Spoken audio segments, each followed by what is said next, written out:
பாத்தீங்கன்னா பாட்டியோட பிறந்த நாளுக்கு எல்லாருமே ரெடி பண்ணிட்டு இருக்காங்க. அப்ப பாத்தீங்கன்னா ஸ்ருதியோட அம்மா அங்க வரவும் விஜயா பாத்தீங்கன்னா ஓடி போய் வாங்க சம்மந்தி வாங்க வாங்க நல்லா இருக்கீங்களா அப்படின்னு சொல்லி வெல்கம் பண்றாங்க. அதுக்கப்புறம் பாத்தீங்கன்னா மீனாவோட அம்மாவும் சீதாவும் வராங்க. அப்ப அண்ணாமலை இருந்துட்டு வாங்க சம்மந்தி நல்லா இருக்கீங்களா அப்படின்னு சொல்லி அவங்களே உள்ள கூப்பிடுறாரு. அப்ப பாட்டியும் இருந்துட்டு வாமா நல்லா இருக்கியா அப்படின்னு சொல்லி விசாரிக்கிறாங்க. அப்ப ரவி இருந்துட்டு என்னப்பா எல்லாரும் வந்தாச்சுல கேக் எடுத்து வைக்கலாமா அப்படின்னு சொல்லவும் ஆமாண்டா ரவி எல்லாரும் வந்தாச்சு கேக் கட் பண்ணலாம் நீ எடுத்து ரெடியா வையே அப்படின்னு சொல்லி சொல்றாரு. அப்ப ரவி பாத்தீங்கன்னா பாட்டி கிட்ட பாட்டி பிறந்தநாள் நல்வாழ்த்துக்கள் பாட்டி, நான் தான் உங்களுக்கு முதல்ல பிறந்தநாள் பரிசு கொடுக்க போறேன் அப்படின்னு சொல்லவும் அப்ப பாட்டி இருந்துட்டு இருப்பா அவசரப்படாத நம்ம கேக்லாம் வெட்டினதுக்கு அப்புறம் அப்புறம் பரிசு கொடுக்கலாம் அப்படின்னு சொல்லி சொல்றாரு. அதுக்கு ரவி இருந்துட்டு பாட்டி என்னோட பரிசே இந்த கேக் தான் அப்படின்னு சொல்லி சொல்றாரு. அதை கேட்ட பாட்டி இருந்துட்டு என்ன ரவி சொல்ற நீயே இந்த கேக் செஞ்சியா அப்படின்னு சொல்லி கேட்கவும் ஆமா பாட்டி உங்களுக்காக நானே ஸ்பெஷலா செஞ்சேன் அப்படின்னு சொல்லவும் அப்ப பாட்டி அதை கேட்டு ரொம்பவே சந்தோஷப்படுறாங்க. பரவாயில்ல ரவி என்னோட பிறந்த நாளுக்கு முதல்ல கொடுத்த கிஃப்டே ரொம்ப இனிப்பான கிஃப்டா கொடுத்துருக்க நீயே அப்படின்னு சொல்லி சொல்றாங்க. அதை கேட்ட ரவி ஸ்ருதி ரெண்டு பேருமே சந்தோஷப்படுறாங்க. அதுக்கப்புறம் பாத்தீங்கன்னா பாட்டி வந்து கேக் கட் பண்றாங்க. அப்ப வீட்டுல இருக்கிற எல்லாருமே பாத்தீங்கன்னா கை தட்டி பாட்டிக்கு வாழ்த்து சொல்றாங்க. அதுக்கப்புறம் வீட்டுல இருக்கிற எல்லாருமே பாத்தீங்கன்னா பாட்டிக்கு கிஃப்ட் கொடுக்க ரொம்ப ஆவலா இருக்காங்க. அப்ப விஜயா இருந்துட்டு என்ன சம்பந்தி இது அப்படின்னு சொல்லி கேட்கவும் இல்ல பாட்டிக்கு தான் நான் கிஃப்ட் வாங்கிட்டு வந்திருக்கேன் அப்படின்னு சொல்லவும் ஓ அப்படியா அப்ப நீங்களே முதல்ல கொடுங்க சம்பந்தி அப்படின்னு சொல்லி சுதாட்ட சொல்றாங்க. அப்ப சுதாவும் பாத்தீங்கன்னா ரொம்ப பெருமையா கொண்டு போய் பாட்டிக்கு அந்த கிஃப்ட்டை கொடுக்கவும் பாட்டி இருந்துட்டு சரிமா ரொம்ப நன்றி அப்படின்னு சொல்லி வாங்கிக்கிறாங்க. அதுக்கப்புறம் பாத்தீங்கன்னா வீட்டுல எல்லாருமே போட்டி போட்டுக்கிறாங்க. நான் தான் கொடுப்பேன் நீ தான் கொடுப்பேன் அப்படின்னு சொல்லி போட்டி போட்டவும் அப்ப விஜயா இருந்துட்டு நான் தான் இந்த வீட்டுக்கு மூத்தவன் நான் கிஃப்ட் கொடுக்குறேன் ஃபர்ஸ்ட் அப்படின்னு சொல்லவும் அதை கேட்டு பாட்டி ரொம்ப ஆச்சரியப்படுறாங்க. என்ன விஜயா சொல்ற நீ எனக்கு கிஃப்ட் வாங்கிட்டு வந்திருக்கியா அப்படின்னு சொல்லி கேட்கவும் ஏன் அத்தை எப்படி சொல்றீங்க உங்க பிறந்த நாளுக்கு நான் கிஃப்ட் வாங்கி கொடுக்க கூடாதா அப்படின்னு சொல்லி கேக்குறாங்க. இல்லையே நான் அப்படியெல்லாம் ஒன்னும் சொல்லல, இது நாள் வரைக்கும் நீ எனக்கு எந்த கிஃப்ட்டுமே வாங்கி கொடுத்தது இல்ல, இப்ப திடீர்னு இந்த மாதிரி எல்லாம் சொல்றையே அதுதான் எனக்கே ஆச்சரியமா இருக்கு அப்படின்னு சொல்லி பாட்டி கேக்குறாங்க. அப்ப முத்து பாத்தீங்கன்னா வேற எதுக்கு பாட்டி நீங்க தான் சொன்னீங்கல்ல யார் என் மனசுக்கு பிடிச்ச மாதிரி கிஃப்ட் தராங்களோ அவங்களுக்கு வந்து நான் ஒரு கிஃப்ட் தருவேன்னு சொன்னீங்கல்ல அதை கேட்டுதான் அம்மா கிஃப்ட் வாங்கிட்டு வந்திருப்பாங்கன்னு நினைக்கிறேன் அப்படின்னு சொல்லி முத்து சொல்றாரு. அதை கேட்ட பாட்டி இருந்துட்டு ஆமா முத்து சரியா சொன்ன, உங்க அம்மா தான் எதையுமே காரியம் இல்லாம எந்த விஷயத்தையுமே செய்ய மாட்டாளே அதான் நான் பார்த்தேன் அப்படின்னு சொல்லவும் அப்ப விஜயா இருந்துட்டு டேய் ஏன்டா இப்படி தேவையில்லாம பேசுற, ஏன் எங்க அத்தைக்கு நான் கிஃப்ட் வாங்கி கொடுக்க கூடாதா பாருங்க அவன் எப்படி எல்லாம் பேசுறான் அப்படின்னு சொல்லவும் அப்ப அண்ணாமலை இருந்துச்சு டேய் முத்து நீ சும்மா இருடா, அவ ஏதோ ஆசைப்பட்டு இப்பதான் முதல்ல எங்க அம்மாக்கு ஏதோ வாங்கி தரணும்னு நினைக்கிறா கொடுத்துட்டு போகட்டுமேடா அப்படின்னு சொல்லி அவரு பங்குக்கு அவரு கிண்டல் பண்றாரு. அப்ப பாட்டியும் இருந்துட்டு சரி நான் ஒன்னும் எதுவும் சொல்லல குடு நீ என்னதான் கிஃப்ட் வாங்கிட்டு வந்திருக்கேன்னு சொல்லி பாக்கலாம் அப்படின்னு சொல்லி பாட்டி அந்த கிஃப்ட்டை வாங்குறாங்க. இங்க விஜயாக்கே ஒரே சந்தோஷம், கண்டிப்பா அத்தைக்கு நம்ம வாங்கி கொடுத்துருக்க கிஃப்ட் ரொம்பவே பிடிக்கும், அதனால அவங்க கொடுக்குற கிஃப்ட் வந்து நம்மளுக்கு தான் வரப்போகுது, என்ன கொடுக்க போறாங்களோ தெரியல, பணம் கொடுக்க போறாங்களோ நகை கொடுக்க போறாங்களோ எதுவா இருந்தாலும் நானே தான் வாங்கணும் அப்படின்னு சொல்லி மனசுக்குள்ள நினைச்சிட்டு இருக்காங்க. அப்ப பாட்டி பாத்தீங்கன்னா விஜயா கொடுத்த கிஃப்ட்டை பிரிச்சு பார்க்கவும் அதுல பாத்தீங்கன்னா 2 வளையல் வாங்கிட்டு வந்திருக்காங்க. அதை பார்த்த பாட்டியும் ரொம்ப சந்தோஷப்பட்டு பரவாயில்லையே என் மருமக முதல்ல எனக்கு வளையல் வாங்கி கொடுத்துருக்கா அப்படின்னு சொல்லி ரொம்ப சந்தோஷப்பட்டு கையில போட்டுக்கிறாங்க. என்ன விஜயா இப்போ உனக்கு சந்தோஷமா அப்படின்னு சொல்லி கேட்கவும் இங்க விஜயாவும் இருந்துட்டு ஐயோ இதை கையில மாட்டிக்கிட்டாங்களே நம்மளுக்கு எந்த கிஃப்ட் கொடுக்கலையே அப்படிங்கிற மாதிரியே பார்த்துட்டு இருக்காங்க. அதுக்கப்புறம் இங்க விஜயா பாத்தீங்கன்னா மனோஜ் கிட்ட டேய் மனோஜ் ஏன்டா மரமாட்டம் நிக்கிற, உங்க பாட்டிக்கு என்ன வாங்கிட்டு வந்த கொண்டு போய் குடுடா அப்படின்னு சொல்லி சொல்லவும் இல்லம்மா நான் வெறும் புடவைதாமா வாங்கியிருக்கேன் அப்படின்னு சொல்லவும் ஏன்டா இப்படி மானத்தை வாங்குற, நீ பாட்டுக்கு இப்படி இது பண்ணிட்டு வந்திருக்கே, அந்த முத்து பையன் என்ன வாங்கிட்டு வந்திருக்கான்னு தெரியல, பாட்டி நைஸ் பிடிக்கிறதுக்காக ஏதாவது வாங்கிட்டு வந்து தரணும்னு நமக்கு தெரியாதாடா அப்படின்னு சொல்லி கேட்கறாங்க. அப்ப பாட்டி இருந்துட்டு என்ன விஜயா என் மனோஜ் கிட்ட என்ன பேசிட்டு இருக்க அப்படின்னு சொல்லி கேட்கவும் இல்ல கிஃப்ட் தான் கொடுக்க சொல்லி சொன்னேன் அப்படின்னு சொல்லவும் அப்ப மனோஜ் பாத்தீங்கன்னா வராரு. இந்தாங்க பாட்டி என்னோட கிஃப்ட் அப்படின்னு சொல்லி அந்த புடவையை கொடுக்குறாரு. அதை பார்த்த பாட்டி இருந்துட்டு என்னடா உன் பொண்டாட்டி கட்டுற மாதிரி புடவை எனக்கு வாங்கிட்டு வந்திருக்க, இந்த வயசுல இந்த மாதிரி புடவையெல்லாம் நான் கட்டுவேனா அப்படின்னு சொல்லி கேட்கறாங்க. பாட்டி சொன்னதை கேட்ட மனோஜ் பாத்தீங்கன்னா போச்சா அப்ப பாட்டி கொடுக்குற கிஃப்ட் நம்மளுக்கு இல்ல அப்படின்னு சொல்லிட்டு நிக்கிறாரு. அப்ப ரோஹிணி பாத்தீங்கன்னா இந்தாங்க பாட்டி இது என்னோட கிஃப்ட் அப்படின்னு சொல்லி கொடுக்கவும் அதை பார்த்தா மனோஜுக்கு விஜயாக்கு ஆச்சரியமா இருக்கு. அதை கேட்ட மனோஜ் இருந்துட்டு ஆமா ரோஹிணி நானே கிஃப்ட் வாங்கி கொடுத்துட்டு நீங்க என்ன வாங்கிட்டு வந்திருக்க அப்படின்னு சொல்லி கேட்கிறாரு. அதை கேட்ட ரோஹிணி இருந்துட்டு ஏன் மனோஜ் நீங்க உங்க பங்குக்கு கிஃப்ட் கொடுத்தீங்க, பாட்டிக்கு என் பங்குக்கு நான் கிஃப்ட் கொடுக்க வேண்டாமா, அதுதான் இது வாங்கிட்டு வந்தேன் அப்படின்னு சொல்லி கொடுக்குறாங்க. அதுக்கு பாட்டியை இருந்துட்டு எதுக்குமா நீங்க 2 பேரும் சேர்ந்து ஒரு கிஃப்ட் கொடுத்தா பத்தாதா, எதுக்கு ஆளுக்கு தனித்தனியா வாங்கிட்டு வரீங்க அப்படின்னு சொல்லி கேட்கவும் இல்ல பாட்டி எனக்கு உங்களுக்கு வாங்கி கொடுக்கணும்னு ஆசையா இருந்துச்சு அதனாலதான் இந்த கிஃப்ட் வாங்கினேன் நீங்க கண்டிப்பா அதை வாங்கிக்கணும் அப்படின்னு சொல்லி கொடுக்குறாங்க. அப்ப பாட்டியும் பாத்தீங்கன்னா அதை பிரிச்சு பார்க்கவும் அதுல ஒரு மோதிரம் இருக்கு. அதை பார்த்த பாட்டி ஓ மோதிரமா எதுக்குமா இவ்வளவு பெரிய கிஃப்ட் எல்லாம் அப்படின்னு சொல்லவும் இல்ல பாட்டி நீங்க கண்டிப்பா இதை வாங்கிக்கணும் ஆசையா நான் வாங்கிட்டு வந்திருக்கேன் அப்படின்னு சொல்லவும் சரிம்மா அப்படின்னு சொல்லி பாட்டி பாத்தீங்கன்னா அந்த மோதிரத்தை கையில போட்டுக்கிறாங்க. ஆனா இங்க முத்துக்கு பாத்தீங்கன்னா இதெல்லாம் பார்க்க ரொம்ப கஷ்டமா இருக்கு. சரி இவங்க எல்லாம் இப்படி எல்லாம் பாட்டிக்கு வாங்கிட்டு வந்து கொடுக்குறாங்க ஆனா நம்மளால எதுவுமே வாங்கிட்டு வந்து கொடுக்க முடியலையே அப்படின்னு சொல்லி ரொம்ப கவலைப்பட்டு நிக்கிறாரு. எல்லாம் இந்த மனோஜால வந்தது, இவன் மட்டும் அந்த மாதிரி நகையை திருடாம இருந்திருந்தா இந்நேரம் நான் தான் பாட்டிக்கு பெரிய கிஃப்டா கொடுத்துருப்பேன், நான் ஆசைப்பட்ட மாதிரியே அந்த ரெட்டவட செயினை பாட்டிக்கு வாங்கி கொடுத்துருப்பேன். ஆனா இப்ப பாட்டிக்கு என்னால எதுவுமே வாங்கி கொடுக்க முடியாத நிலைமைக்கு கொண்டு வந்து என்னைய மனோஜ் விட்டுட்டானே அப்படின்னு சொல்லி ரொம்பவே டென்ஷனா நிக்கிறாரு. அப்ப அண்ணாமலை பாத்தீங்கன்னா முத்துவை பார்த்துட்டு என்னடா முத்து அமைதியா நின்றுட்டு இருக்க, நீதான் பாட்டிக்கு ஏதாவது ஸ்பெஷலா கிஃப்ட் வாங்கிட்டு வந்திருக்கிய எடுத்து கொடுக்க வேண்டியது தானே அப்படின்னு சொல்லி கேக்குறாரு. அண்ணாமலை இப்படி கேட்கவும் முத்துக்கு பாத்தீங்கன்னா ரொம்பவே கஷ்டமா இருக்கு. அப்ப விஜயா இருந்துட்டு ஆமா அவன் என்னத்த வாங்கி கொடுத்துட போறான் அப்படின்னு சொல்லி சொல்லவும் அப்ப பாட்டி பாத்தீங்கன்னா விஜயாவை பத்தி முறைக்கிறாங்க. என்ன விஜயா ஏன் முன்னாடியே முத்துவை இப்படி பேசுற, அப்ப நான் இல்லைன்னா அவனை இப்படி எல்லாம் பேசுவேன் அப்படின்னு சொல்லி கேக்குறாங்க. விஜயா பாத்தீங்கன்னா இல்லத்த நான் சாதாரணமா தான் சொன்னேன் அப்படின்னு சொல்லி சமாளிக்கிறாங்க. அப்ப பாட்டி பாத்தீங்கன்னா முத்துவை விட்டு கொடுக்காம நீ சொன்னாலும் சொல்லாட்டி என் பேரை எனக்கு எப்பவுமே ஸ்பெஷலா தான் செய்வான், உங்க எல்லாத்தையும் விடவா என் மேல அவனுக்கு தான் ரொம்பவே பாசம் இருக்கு அப்படின்னு சொல்லி சொல்றாங்க. இதை கேட்க முத்துக்கு பாத்தீங்கன்னா இன்னுமே கஷ்டமா இருக்கு. சே பாட்டி நம்மளை இவ்வளவு எதிர்பார்க்கறாங்க, ஆனா நம்ம பாட்டிக்கு எதுவுமே வாங்காம வந்திருக்கமே அப்படின்னு சொல்லி ரொம்பவே கஷ்டப்படுறாரு. என்னடா முத்து அமைதியாவே நின்றுட்டு இருக்க, ஏமா மீனா ஏமா இவன் ஒரு மாதிரி இருக்கா அப்படின்னு சொல்லி கேட்கவும் அப்ப மீனா இருந்துட்டு அதெல்லாம் ஒன்னும் இல்ல பாட்டி அப்படின்னு சொல்லிட்டு ஏங்க நீங்க கொஞ்சம் வாங்க ஒரு நிமிஷம் அப்படின்னு சொல்லி உள்ள கூப்பிடுறாங்க.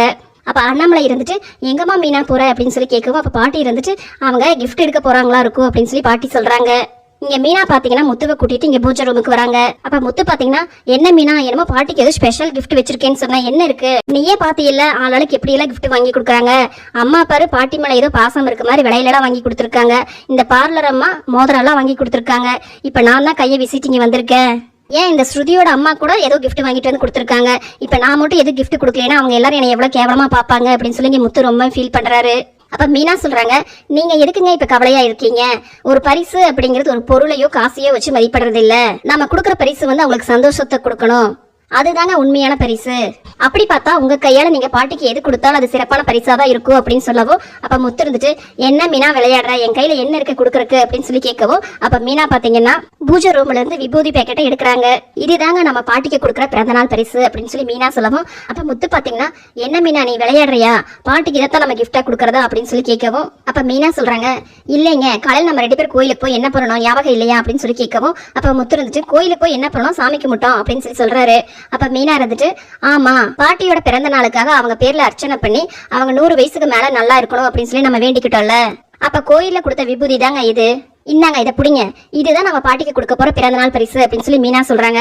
அதை கேட்ட முத்து இருந்துட்டு என்ன மீனா நீ வெளியில எல்லாரும் பாத்தீங்கல்ல, அம்மாக்கு பாட்டியை கண்டாலே பிடிக்காது, ஆனா அவங்களே பாட்டிக்கு வந்து விலையில் வாங்கி கொடுத்துருக்காங்க, இந்த மனோஜ் பையன் புடவை வாங்கி கொடுத்துருக்கான், இந்த பார்லர் அம்மா ஒரு படிக்கு மேல போய் மோதிரமே வாங்கி கொடுத்துருக்கு, அப்படி இருக்கும்போது நாம கொண்டு போய் இந்த கிஃப்ட்டை கொடுத்தோம் அப்படின்னா அங்க இருக்கவங்க எல்லாருமே நம்மளை கேவலமா பார்க்க மாட்டாங்களா அப்படின்னு சொல்லி முத்து கேட்கிறாரு.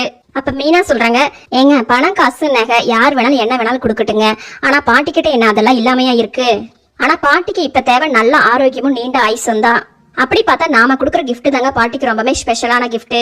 ஆமா மீனா நான் கூட இதை யோசிக்காம விட்டுட்டேனே, கண்டிப்பா பாட்டிக்கு இதுதான் மனசுக்கு பிடிச்ச கிஃப்டா இருக்கும் அப்படின்னு சொல்லவும் அப்ப மீனா சொல்றாங்க நான் அதுக்காக மட்டும் இதை கிஃப்டை யோசிக்கலைங்க, உண்மையிலேயே பாட்டி நல்ல ஆரோக்கியத்தோட நீண்ட ஆயுசோட இருக்கணும்னு சொல்லி தான் நான் ஆசைப்படுறேன். அதை கேட்ட முத்து பாத்தீங்கன்னா ரொம்பவே சந்தோஷப்படுறாரு. மீனா உண்மையை சொல்லட்டுமா, நாம நினைச்ச மாதிரியே பாட்டிக்கு அந்த சேனியே வாங்கி கொடுத்திருந்தா கூட நான் இவ்வளவு சந்தோஷப்பட்டு இருக்க மாட்டேன், ஆனா உண்மையா இப்பதான் மீனா ரொம்பவே சந்தோஷமா இருக்கேன். வா மீனா எவன் என்ன நினைச்சா நம்மளுக்கு என்ன, பாட்டிக்கு இந்த கிஃப்ட் நம்ம 2 பேருமே சந்தோஷமா கொடுக்கலாம் வா அப்படின்னு சொல்லி மீனாவை கூட்டிட்டு வெளியில வராரு.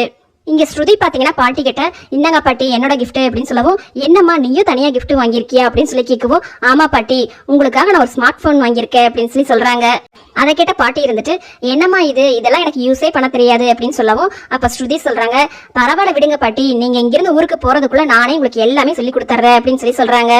அப்ப அங்க வந்து முத்துவும் மீனாவே பார்த்துட்டு அண்ணாமலை இருந்துட்டு என்னப்பா முத்து ரொம்ப ஸ்பெஷல் கிஃப்டா இவ்வளவு நேரம் பண்றீங்களே அப்படின்னு சொல்லி கேட்கவும் அப்ப விஜயா இருந்துட்டு ஆமா ஆமா பெரிய தூக்க முடியாத கிஃப்ட் வாங்கிட்டு வந்திருக்காங்க, அதனாலதான் இவ்வளவு லேட் பண்றாங்க அப்படின்னு சொல்லி நக்கல் பண்றாங்க.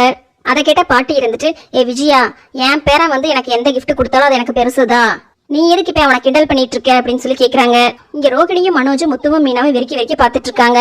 ஐயோ இதுக்கு 2 சேர்ந்து பாட்டிக்கு என்ன கிஃப்ட் வாங்கிட்டு வந்தாங்கன்னு தெரியலையே, சும்மாவே இந்த பாட்டிக்கு மீனாவே முத்துவே ரொம்ப பிடிக்கும், பத்தாவதுக்கு இந்த முத்துக்கு வேற பாட்டியை பத்தி எல்லா விஷயமே தெரியும், அதனால பாட்டியை கவுக்குற மாதிரி ஏதாவது வாங்கிட்டு வந்திருப்பாங்களோ அப்படின்னு சொல்லி இங்க 2 பேரும் புலம்பிட்டு நிக்கிறாங்க. அப்ப இங்க வந்து முத்துவும் மீனாவும் பாத்தீங்கன்னா பாட்டியோட காலில் விழுந்து ஆசீர்வாதம் வாங்குறாங்க. அப்ப விஜயா பாத்தீங்கன்னா சும்மா இல்லாம என்ன கையில எந்த கிஃப்டையும் காணோம், எதுவுமே வாங்கிட்டு வரல மன்னிச்சுக்கோங்கன்னு சொல்லி காலில் விழுகிறாங்களா அப்படின்னு சொல்லி கேக்குறாங்க. அப்ப பாட்டி பாத்தீங்கன்னா ஏன் விஜயா உனக்கு எதையுமே சரியாவே யோசிக்க தெரியாதா, இப்ப வரைக்கும் நீங்க யாராவது எங்கிட்ட ஆசீர்வாதம் வாங்குனீங்களா, ஆனா என் பேரனும் என் பேத்தியும் பாத்தியா கரெக்டா எப்படி என் காலில் விழுந்து கரெக்டா ஆசீர்வாதம் வாங்குறாங்க, அவங்கள பார்த்து கத்துக்கோங்க அப்படின்னு சொல்லிட்டு முத்துவும் மீனாவும் நல்லா இருங்கப்பா எந்திரிங்க அப்படின்னு சொல்லி சொல்றாங்க. அப்ப முத்துவும் மீனாவும் பாத்தீங்கன்னா அந்த விபூதி பேக்கெட்டை பாட்டி கிட்ட கொடுத்துட்டு பிறந்தநாள் வாழ்த்துக்கள் பாட்டி அப்படின்னு சொல்லி சொல்றாங்க. அதை பார்த்த வீட்டுல இருக்கிற எல்லாருமே பாத்தீங்கன்னா ஆச்சரியமா பார்த்துட்டு இருக்காங்க. இங்க மனோஜ் ரோகிணி சிரிக்கவே ஆரம்பிச்சுட்டாங்க. டேய் என்னடா ஏதோ பிட்டு பேப்பர் மாதிரி பாட்டி கிட்ட கொண்டு வந்து கொடுக்குற, இதுதான் உன்னோட பிறந்தநாள் பரிசாடா அப்படின்னு சொல்லி கேக்குறாங்க. மனோஜ் இப்படி கேட்கவும் இங்க ரோகிணியும் விஜயாவும் பாத்தீங்கன்னா சிரிக்கிறாங்க. ஆனா இது அண்ணாமலைக்கு ஆச்சரியமா தான் இருக்கு. என்னது பாட்டிக்காக இந்த முத்து கண்டிப்பா ஏதாவது பெருசா செஞ்சிருப்பானே, என்ன கொடுத்துருக்கா அம்மாக்கு அப்படிங்கிற மாதிரியே பார்த்துட்டு இருக்காரு. அப்ப பாட்டி பாத்தீங்கன்னா அதை பிரிச்சு பார்க்கவும் அதுல விபூதி இருக்கு. அதை பார்த்த பாட்டிக்கு ரொம்பவே ஆச்சரியமா இருக்கு. அப்ப எடுத்து அதை நெத்தியில வச்சுட்டு முத்துவும் மீனாவுக்கும் வச்சு விடுறாங்க. அப்ப மனோஜ் பாத்தீங்கன்னா சும்மா இல்லாம என்னடா இது ஆவுன்னா என் பாட்டின்னு சொல்லத, நான் கூட ஏதோ 10 பவுன்ல நகை வாங்கி போடுவேன்னு பார்த்தா கடைசியில் என்னடா விபூதியை வாங்கி மூஞ்சில பூசிட்ட அப்படின்னு சொல்லி சொல்றாங்க. மனோஜ் இப்படி சொல்லவும் அதை கேட்ட முத்துக்கு பாத்தீங்கன்னா பயங்கரமா கோவம் வந்துட்டு அது வந்து உன்னாலதான் அப்படின்னு சொல்லி சொல்ல வரவும் அப்ப மீனா பாத்தீங்கன்னா முத்துவோட கையை பிடிச்சி தடுக்கிறாங்க. அப்ப பாட்டி பாத்தீங்கன்னா அவன் ஏதோ சொல்லிட்டு போறான், விடு முத்து, உன்னை பத்தி எனக்கு தெரியாதா, நான் சொல்றத எல்லாரும் கேட்டுக்கோங்க, என் மனசுக்கு பிடிச்சமான கிஃப்ட்டை பாத்தீங்கன்னா முத்துவும் மீனாவும் தான் கொடுத்துருக்காங்க அப்படின்னு சொல்லி பாட்டி சொல்லவும் அதை கேட்ட வீட்டுல இருக்கிற எல்லாருமே பாத்தீங்கன்னா அதிர்ச்சியா பாத்துட்டு இருக்காங்க. ஆனா இங்க விஜயா பாத்தீங்கன்னா என்னத்த சொல்றீங்க, நான் தங்க வளையல் வாங்கிட்டு வந்து கொடுத்துருக்கேன், ரோகிணி மோதிரம் வாங்கிட்டு வந்து கொடுத்துருக்கா, அதை விட்டுட்டு இவன் ஏதோ விபூதி கொடுத்துருக்கான், இதை போய் நீங்க பெருசா கிஃப்ட்னு சொல்றீங்களே அப்படின்னு சொல்லி கேக்குறாங்க. அப்ப பாட்டி சொல்றாங்க, ஒரு பரிசு அப்படிங்கிறது பொருளையோ பணத்தையோ வச்சு சொல்றது இல்ல விஜயா, அவங்க கொடுக்குற மனசை பொறுத்துதான் அவங்க எவ்வளவு அன்பாத நம்மளுக்கு கொடுக்குறாங்க அப்படிங்கறதுல இருக்கு.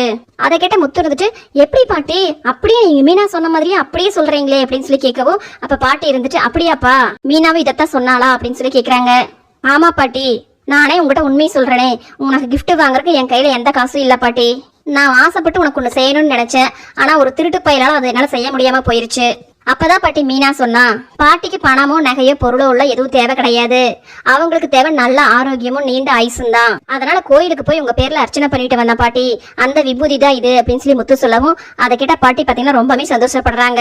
இதெல்லாம் நீ சொல்ல வேண்டியதே இல்ல, எனக்கே தெரியும் முத்து, நீயும் மீனாவும் என் மேல எவ்வளவு பாசம் வச்சிருக்கீங்கன்னு சொல்லி எனக்கு தெரியாதா, பாத்தியா அண்ணாமலை, என் பேரனும் என் பேத்தி என் மேல எவ்வளவு அன்பு வச்சிருக்காங்கன்னு சொல்லிட்டு, நீ சொல்லு அண்ணாமலை, இதை விட ஒரு பெரிய பெருசு இருக்க முடியுமா அப்படின்னு சொல்லி கேட்கவும் ஆமாமா நீங்க சொல்றது சரிதான், எனக்கு அப்பவே தெரியுமா முத்துவும் மீனாவும் கண்டிப்பா உங்க மனசுக்கு பிடிச்ச கிஃப்ட் தான் கொடுப்பாங்க, கண்டிப்பா அவங்க தான் இதுல ஜெயிப்பாங்கன்னு எனக்கு முன்னாடியே தெரியும் அப்படின்னு சொல்லி அண்ணாமலை சொல்றாரு. அப்ப மீனா சொல்றாங்க, பாட்டி கொடுக்குற பரிசுக்காக நாங்க இதை செய்யலாமாமா, பாட்டி நல்ல ஆரோக்கியத்தோட நீண்ட வருஷம் நம்ம கூட இதே மாதிரி சந்தோஷமா வாழணும், அதுதான் மாமா எங்களோட ஆசை அப்படின்னு சொல்லி சொல்றாங்க. அதை கேட்ட பாட்டியும் அண்ணாமலையும் பாத்தீங்கன்னா இங்க ரொம்பவே சந்தோஷப்படுறாங்க. ஆனா இங்க விஜயா பாத்தீங்கன்னா தெரியும் இந்த மீனாவை பத்தி எனக்கு அப்பவே, கையில காசு இல்லைனாலும் இந்த மாதிரி ஏதாவது டிராமா போட்டு அத்தையை கவுத்துருவான்னு சொல்லி, பாத்தியாடா மனோஜ் இந்த மாதிரி புத்திசாலித்தனமெல்லாம் உனக்கு வருமா அப்படின்னு சொல்லி கேக்குறாங்க. அதை கேட்ட மனோஜ் இருந்துட்டு ஆமாமா நீ சொல்றது சரிதாம்மா, இந்த மாதிரி எல்லாம் எனக்கு ரோகிணிக்கெல்லாம் நடிக்க தெரியாதுமா அப்படின்னு சொல்லி சொல்றாரு. அதை கேட்ட முத்துக்கு பாத்தீங்கன்னா கோவம் வந்துட்டு யாருடா நடிக்கிறா, நான் எதுக்கடா என் பாட்டி கிட்ட நடிக்கணும், அதுக்கு நான் எனக்கு எந்த அவசியமே இல்லடா, நான் எப்படின்னு சொல்லி என் பாட்டிக்கு தெரியும். முத்து இப்படி சொல்லவும் அப்ப பாட்டி இருந்துட்டு விடு முத்து, இப்ப எதுக்கு கோவப்படுற நீயே, மனோஜ் எதுக்கு நீ இப்ப தேவையில்லாம முத்துவ சத்தம் போட்டுட்டு இருக்க, என் பிறந்த நாள் அன்னைக்கு உங்க எல்லாத்துக்கூட சந்தோஷமா இருக்கணும்னு சொல்லி தான் நான் இங்க வந்திருக்கேன், இப்ப எதுக்கு ஒருத்தருக்கு ஒருத்தர் இது பண்ணிட்டு இருக்கீங்க, முத்து என் பையன் அங்க வச்சிருக்க, அதை போய் எடுத்துட்டு வா அப்படின்னு சொல்லி பாட்டி சொல்றாங்க. அதை கேட்ட முத்துவும் பாத்தீங்கன்னா அந்த பையன் எடுத்து கொண்டு வந்து பாட்டி கிட்ட கொடுக்கவும் அப்ப பாட்டி பாத்தீங்கன்னா வீட்டுல இருக்கிற எல்லாத்துக்குமே பரிசு வாங்கிட்டு வந்திருக்காங்க. அதை பார்த்து அண்ணாமலை இருந்துட்டு என்னம்மா இவ்வளவு கிஃப்ட் வாங்கிட்டு வந்திருக்கீங்க எல்லாத்துக்குமே வா அப்படின்னு சொல்லி கேட்கவும் ஆமாப்பா என்னோட பேரங்க பேத்திக எல்லாருமே எனக்கு சரி சமந்தா, நான் ஏதோ இவங்களுக்குள்ள விளையாட்டா இருக்கட்டுமே அப்படின்னு சொல்லி சொன்னா இவங்க என்னமோ அதை பெருசா பேசிட்டு சண்டை போட்டுட்டு இருக்காங்க, நான் எல்லாத்துக்கும் தான்ப்பா கிஃப்ட் வாங்கிட்டு வந்திருக்கேன் அப்படின்னு சொல்லி பாட்டி சொல்றாங்க. அதை கேட்ட அண்ணாமலையே இருந்துட்டு பாத்தியாடா பாட்டி எல்லாத்துக்கும் தான் கிஃப்ட் வாங்கிட்டு வந்திருக்காங்க, சும்மா வீணா சத்தம் போட்டுட்டு இருக்காத அப்படின்னு சொல்லி மனோஜை பார்த்து சொல்றாங்க. அதுக்கப்புறம் பாட்டி பாத்தீங்கன்னா அந்த கிஃப்டை எல்லாத்துக்கும் கொடுக்குறாங்க. ஆனா இங்க முத்து தான் பாத்தீங்கன்னா பர்த்டே பார்ட்டி எப்ப முடியும், இந்த மனோஜை எப்படா இழுத்து போட்டு சாத்துவோ அப்படின்னு சொல்லி இங்க வெறியோட காத்துட்டு இருக்காரு.